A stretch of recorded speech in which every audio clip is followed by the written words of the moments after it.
Hello दोस्तों, आज हम डिस्कस करेंगे क्रीम्स, ऑइंटमेंट्स और जेल्स के बारे में। तो यहाँ पर हम डिस्कस करेंगे जितने भी टाइप्स की क्रीम्स आती हैं, जो भी डर्मल क्रीम होती हैं या फेयरनेस क्रीम्स होती हैं या एंटीबायोटिक या एंटी फंगल क्रीम्स होती हैं, उनके बारे में यहाँ पर हम डिस्कस करेंगे दोस्तों।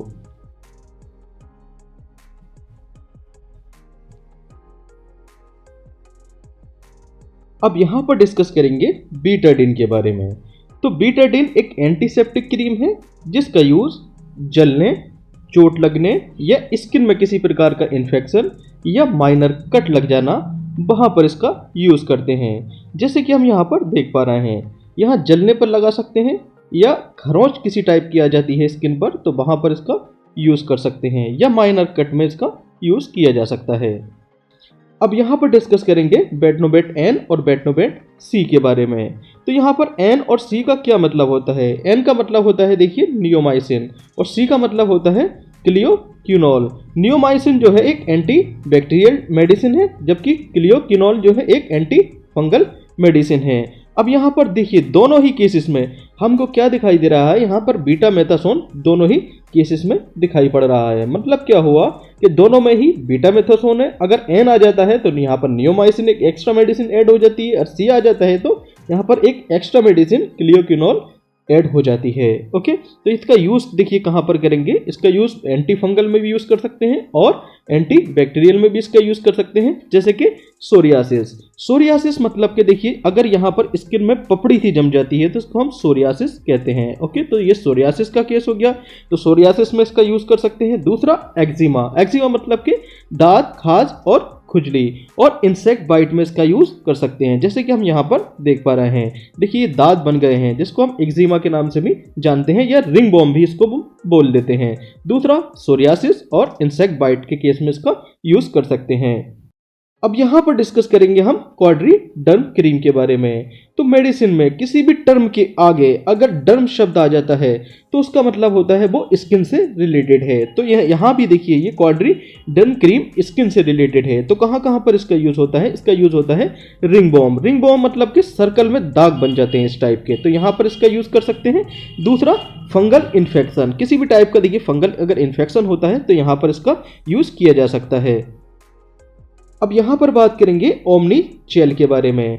तो ओमनी जेल का यूज जॉइंट्स पेन मतलब कि जोड़ों में दर्द और मस्कुलो स्केलेटल पेन में इसका यूज किया जाता है, जैसे कि हम यहाँ पर देख पा रहे हैं मस्कुलो स्केलेटल पेन ये है, और जबकि देखिए यहाँ पर है जॉइंट्स पेन मतलब कि जोड़ों का दर्द, तो यहाँ पर इसका यूज किया जाता है। अब यहाँ पर बात करेंगे हम बोरोलिन क्रीम की। तो ये एक एंटीसेप्टिक आयुर्वेदिक क्रीम होती है जो कि एक मॉइस्चराइजेशन स्किन को प्रोवाइड करती है, जैसे लिप्स के बीच में दरार होना और स्किन रफ होना, यहाँ पर इसका यूज किया जाता है। जैसे कि यहाँ पर देख पा रहे हैं स्किन में देखिए यहाँ रफनेस आ जाती है या लिप्स में दरार पड़ जाती है, तो यहाँ पर इसका यूज कर सकते हैं। अब यहाँ पर डिस्कस करेंगे हम कैलाड्रिल के बारे में, जो कि स्किन सूथिंग सॉल्यूशन होता है। ये लोशन के फॉर्म में आता है। इसका यूज देखिए कहाँ पर करना होता है, अगर स्किन में किसी टाइप की एलर्जी हो जाती है या स्किन जो है सन बर्न हो जाती है, मतलब कि धूप के कारण देखिए स्किन ऐसे बर्न हो जाती है, तो यहाँ पर इसका यूज किया जा सकता है। अब यहाँ पर डिस्कस करेंगे हम लुलिकोनाजोल क्रीम के बारे में। अगर देखिए किसी भी मेडिसिन के अंत में अगर जोल शब्द आ जाता है तो उसका मतलब होता है ये एंटी फंगल मेडिसिन होती है। तो यहाँ पर भी देखिए लुलिकोनाजोल में जोल शब्द आ गया है, इसका मतलब ये फंगल इन्फेक्शन में काम करेगी, जैसे कि एथलीट्स फुट। अब ये एथलीट फुट क्या होता है? जैसे कि पाँव के बीच की उंगलियों में अगर ये फंगल इन्फेक्शन हो जाता है तो इसको हम एथलीट फुट के नाम से जानते हैं। ओके, दूसरा देखिए यहाँ पर रिंग बॉम में भी ये काम करती है, जैसे कि यहाँ पर दांत बन जाते हैं सर्कल फॉर्म में, अगर दांत बन जाते हैं तो यहाँ पर भी इसका यूज कर सकते हैं। ओके, अब यहाँ बात करेंगे हम लोमिला क्रीम के बारे में। तो लोमिला क्रीम का यूज कहाँ पर किया जाता है? लोमिला क्रीम का यूज मिलास्मा के केस में किया जाता है। अब ये मिलास्मा क्या होता है? जैसे देखिए प्रेगनेंसी के कारण जो हार्मोनल चेंज होते हैं उसके कारण स्किन पर डार्क स्पॉट हो जाते हैं। यहाँ पर देखिए हम यहाँ पर देख पा रहे हैं, तो यहाँ पर देखिए डार्क स्पॉट हो गए हैं, तो यहाँ पर इसको रिमूव करने के लिए लोमिला क्रीम का यूज किया जा सकता है। अब यहाँ पर बात करेंगे हम बर्नोल क्रीम के बारे में। तो बर्नोल क्रीम का यूज कहाँ पर किया जाता है? देखिए इसका यूज जलने में किया जाता है। अगर कोई 1 डिग्री या 2 डिग्री के फॉर्म में जला है तो वहां पर इसका यूज किया जा सकता है। अब ये 1 डिग्री, 2 डिग्री और 3 डिग्री बर्न क्या होता है, जैसे कि हम स्किन का कट सेक्शन देख रहे हैं। यहाँ पर स्किन की लेयर है। पहली लेयर है देखिए एपिडर्मिस। एपी मतलब होता है ऊपर और हाइपो मतलब होता है नीचे। देखिए डर्मिस की अगर ऊपर वाली लेयर को क्या बोलेंगे, एपिडर्मिस, और डर्मिस के नीचे वाली लेयर को क्या बोलेंगे, हाइपोडर्मिस। अगर देखिए अगर जलन एपिडर्मिस तक हुई है तो इसको हम 1st डिग्री बर्न बोलेंगे। अगर देखिए जलना डर्मिस और एपिडर्मिस दोनों में जलन हुई है तो यहाँ पर हम 2nd डिग्री बर्न बोलेंगे। अगर देखिए तीनों लेयर जल गई हैं जैसे कि एपिडर्मिस, डर्मिस और हाइपोडर्मिस, तो यहाँ पर देखिए हम जलन देख पा रहे हैं तो इसको हम 3rd डिग्री बर्न बोलेंगे। तो देखिए इसका यूज जो है 1st डिग्री और 2nd डिग्री बर्न में किया जाता है। अब यहाँ पर डिस्कस करेंगे हम हेड एंड शक क्रीम के बारे में। तो इसका यूज देखिए कहाँ पर किया जाता है। इसका यूज बवासीर मतलब कि पाइल्स या इसको हम हीमोरॉइड्स के नाम से भी जानते हैं, या एनल फिस्टुला में इसका यूज किया जाता है। अब ये पाइल्स क्या होता है या हीमोरॉइड्स क्या होते हैं, जैसे कि हम यहाँ पर देख रहे हैं ये हीमोरॉइड्स है। यहाँ पर वेन जो है देखिए स्वेल हो गई है और इन्फ्लेम हो गई है। अब जैसे ही देखिए यहाँ पर प्रेशर लगता है तो ये जो है रैप्चर कर जाती है और यहाँ से ब्लीडिंग शुरू हो जाती है। दूसरा आता है एनल फिस्टुला जिसको हम भगंदर के नाम से जानते हैं। तो एनल फिस्टुला में देखिए ये है एनल कैनाल, ये गुदा का रास्ता होता है। अगर इसके अलावा कोई और रास्ता बन जाता है तो उसको हम देखिए एनल फिस्टुला के नाम से जानते हैं। अब यहाँ पर डिस्कस करेंगे हम कैंडिड बी क्रीम के बारे में। तो देखिए कहीं पर भी अगर कैंडिड शब्द आ जाए तो उसका मतलब होता है उसका यूज फंगल इन्फेक्शन में किया जाता है। तो कैंडिड बी का यूज कहाँ पर करेंगे, फंगल इन्फेक्शन में किया जाएगा, जैसे कि एथलीट फुट में इसका यूज करेंगे या रिंग बॉम में इसका यूज कर सकते हैं, मतलब कि दांत बन जाना। इस टाइप के सर्कल फॉर्म में अगर दांत बन जाते हैं तो इसको हम रिंग बॉम के नाम से जानते हैं। और एथलीट फुट जैसे कि पाँव की जो घाई होती है इसमें अगर देखिए फंगल इन्फेक्शन हो जाता है तो इसको हम एथलीट फुट के नाम से जानते हैं। ओके, अब यहाँ पर डिस्कस करेंगे हम रिजोल क्रीम के बारे में। तो यहाँ पर देखिए रिजोल में जो होता है क्लोट्राइमाजोल क्रीम होती है। जैसे ही हम जानते हैं जहाँ पर भी जोल शब्द आ जाता है उसका मतलब होता है ये फंगस में यूज होने वाली क्रीम होती है। तो यहाँ पर देखिए फंगल इन्फेक्शन या रिंग बॉम या एक्जिमा मतलब कि दांत खाद खुजली में इसका यूज किया जाएगा। ओके, जैसे कि यहाँ पर फंगल इन्फेक्शन हो रखा है और यहाँ पर देखिए दाद हो रखे हैं जो सर्किल फॉर्म में है तो इसको हम क्या बोल देते हैं, रिंग बॉम बोल देते हैं। तो इसका यूज यहाँ पर किया जाता है। अब यहाँ पर डिस्कस करेंगे हम क्लिंडामाइसिन फॉस्फेट और निकोटिनामाइड जेल के बारे में। तो इसका यूज पिंपल्स मतलब के दाने और एक्ने मतलब के मुहासों में इसका यूज किया जा सकता है, जैसे कि हम यहाँ पर देख रहे हैं।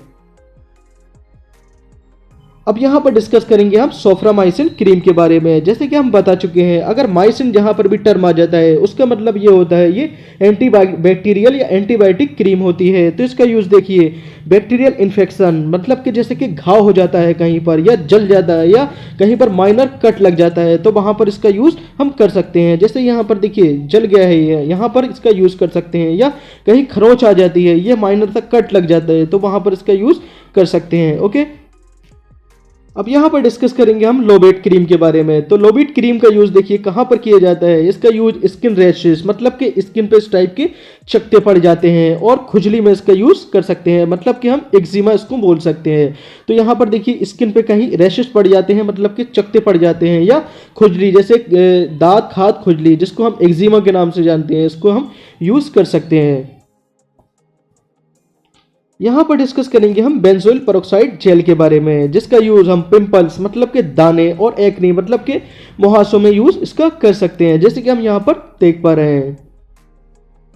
अब यहाँ पर डिस्कस करेंगे हम परमेथ्रिन क्रीम के बारे में। तो ये 5% वेट बाई वेट क्रीम होती है। ओके, तो इसका यूज कहाँ पर किया जाता है। इसका यूज माइट के काटने और स्किन पर किसी टाइप की खुजली हो जाने पर इसका यूज किया जा सकता है, जैसे कि हम यहाँ पर देख रहे हैं।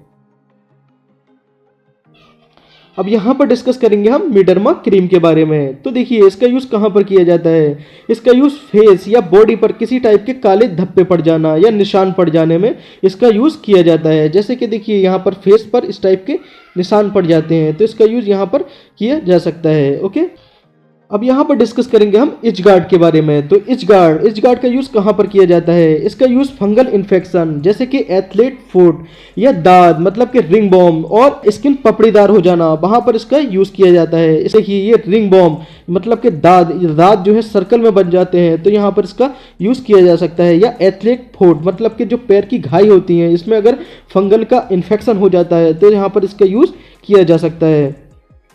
अब यहाँ पर बात करेंगे हम टेक्रोलीमस ऑइंटमेंट के बारे में। तो इसका यूज़ कहाँ पर किया जाता है? इसका यूज़ स्किन पर खुजली हो जाना या स्किन जो है खुजाते खुजाते लाल पड़ जाती है या सूज जाती है, तो वहाँ पर इसका यूज़ कर सकते हैं। ओके, अब यहाँ पर डिस्कस करेंगे हम मूव के बारे में। तो मूव का यूज़ कहाँ पर किया जाता है? इसका यूज़ जॉइंट्स पेन या मस्कुलो स्केलेटल पेन्स में इसका यूज़ किया जाता है। जैसे कि हम यहाँ पर देख रहे हैं, ये जो है जॉइंट्स पेन मतलब कि आर्थराइटिस में इसका यूज़ किया जा सकता है। ओके, या मस्कुलो स्केलेटल पेन में किसी टाइप का दर्द होता है यहाँ बॉडी में, तो इसका यूज़ किया जा सकता है। अब यहाँ पर बात करेंगे हम टोनोडर्म क्रीम के बारे में। तो टोनोडर्म क्रीम का यूज़ बैक्टीरियल या फंगस इन्फेक्शन में किया जाता है। इसका यूज़ स्किन रेडनेस में किया जाता है। स्किन इस टाइप की देखिए रेड पड़ जाती है, या रिंग बॉम मतलब कि यहाँ से दांत बन जाते हैं। ओके, या एथलीट फुट में इसका यूज़ किया जाता है, मतलब कि पाँव के जो बीच में जो उंगलियों के बीच में जो जगह होती है, अगर यहाँ पर फंगल इन्फेक्शन हो जाता है तो इसको हम एथलीट फुट के नाम से जानते हैं, या हम इसका यूज़ खुजली में भी कर सकते हैं। अब यहाँ पर डिस्कस करेंगे हम सेलिटर ऑइंटमेंट के बारे में। तो सेलिटर ऑइंटमेंट का यूज़ कहाँ पर किया जाता है? इसका यूज़ सोरियासिस क्या होता है? मतलब कि जो स्किन के ऊपर की जो लेयर होती है जो पपड़ी के रूप में हटने लगती है, इसको हम जो बोलते हैं सोरियासिस बोल देते हैं। जैसे कि हम यहाँ पर देख रहे हैं, देखिए ये सोरियासिस का केस होता है। ओके, तो इसका यूज़ यहाँ पर सोरियासिस में किया जाता है। अब यहाँ पर डिस्कस करेंगे हम एक्नेसिया क्रीम के बारे में। तो एक्नेसिया क्रीम का यूज़ कहाँ पर करते हैं? एक्नेसिया क्रीम का यूज़ इंसेक्ट बाइट के केस में किया जाता है। जैसे कि कहीं पर इंसेक्ट काट लेता है तो यहाँ पर इसका यूज़ किया जा सकता है। अब यहाँ पर डिस्कस करेंगे हम डिक्लोफेनेक जेल के बारे में। तो डिक्लोफेनेक जेल का यूज़ आर्थराइटिस पेन मतलब कि जोड़ों के दर्द में इसका यूज़ किया जाता है। जैसे कि हम यहाँ पर देख पा रहे हैं, देखिए जोड़ों के दर्द में या मस्कुलो स्केलेटल पेन में इसका यूज़ किया जा सकता है। अब यहाँ पर डिस्कस करेंगे हम स्किन लाइट क्रीम के बारे में। तो इसका यूज़ कहाँ पर किया जाता है? इसका यूज़ मिलास्मा मतलब कि इस पर स्किन पर काले धब्बे पड़ जाना, बर्न स्पॉट मतलब कि जले के निशान या डार्क स्पॉट में इसका यूज़ किया जाता है। जैसे कि हम यहाँ पर देख पा रहे हैं, देखिए ये मिलास्मा का केस होता है, यहाँ पर इसका यूज़ किया जा सकता है। या यहाँ स्किन पर देखिए डार्क स्पॉट हो गए हैं, और देखिए बर्न स्पॉट में भी इसका यूज़ किया जा सकता है। इसको रिमूव करने के लिए इसका यूज़ हम कर सकते हैं। अब यहाँ पर हम डिस्कस करेंगे सैलिसिलिक एसिड ऑइंटमेंट के बारे में। तो सैलिसिलिक एसिड ऑइंटमेंट का यूज़ कहाँ पर किया जाता है? इसका यूज़ मुहासे मतलब एक्ने में इसका यूज़ किया जाता है। और सोरियासिस जैसे कि स्किन की जो ऊपर की पपड़ी होती है वो हटने लगती है, उसको हम सोरियासिस कहते हैं। तो यहाँ पर हम देख पा रहे हैं ये सोरियासिस का केस है, यहाँ पर इसका यूज़ किया जा सकता है। या स्किन बार्ड्स मतलब स्किन पे जो मस्से हो जाते हैं उसमें जो है इसको रिमूव करने में इसका यूज़ किया जा सकता है।